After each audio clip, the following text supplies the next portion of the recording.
Well, they may be known as the Baby Bombers, but it's been one of the veterans, 33-year-old Brett Gardner, who continues to show he was built for the big moment. Gardy hitting a walk-off homer in the 11th inning Thursday. That celebration, of course, had the casualty of Aaron Judge's front tooth. For the last 3 decades, you've heard it every year.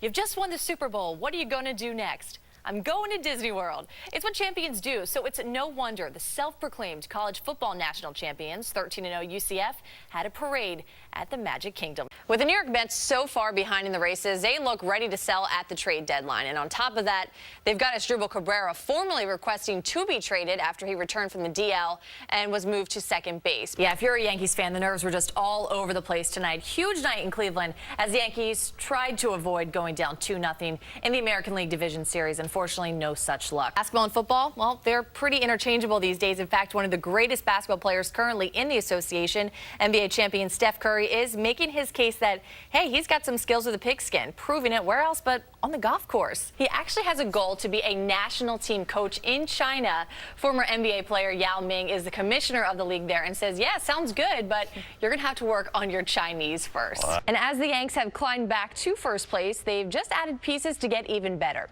Yesterday was Major League Baseball's trade deadline. The Yankees acquired starting pitcher Sonny Gray from the Oakland A's. 8 ejections in this one, 5 players, 3 bench clearing brawls, and it wasn't just a shoving match either. A ton of punches thrown here in Detroit because these two teams have some bad blood, as I mentioned. The Yankees have been taking some injury hits lately, but as they say, next man up. And Clint Frazier was that man, getting the call and start today in Houston. And winning is the only option if the Yanks want to see this season continue. For the must-win Game 3, Masahiro Tanaka will be on the mound in the Bronx. In his last outing, he fanned 15. Let's move on to the Mets then. Sure. They, of course, did not want to be in this position, but they are sellers this year.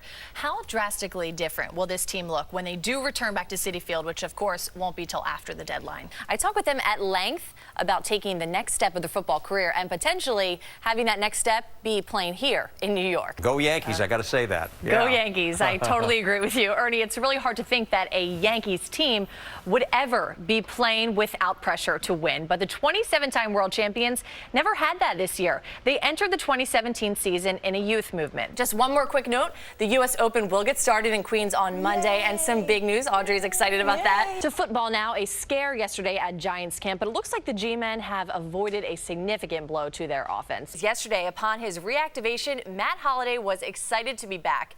He also predicted an Aaron Judge breakout soon, while Judge said what a huge boost Holliday's return is for the team. And a lot of that early success has to do with Kristaps Porzingis, but they're playing like a team. The story at the U.S. Open has been the rise of a new generation of American tennis stars. They traded Tim Hardaway Jr. in 2015 for Jerian Grant, who was then traded for Derrick Rose.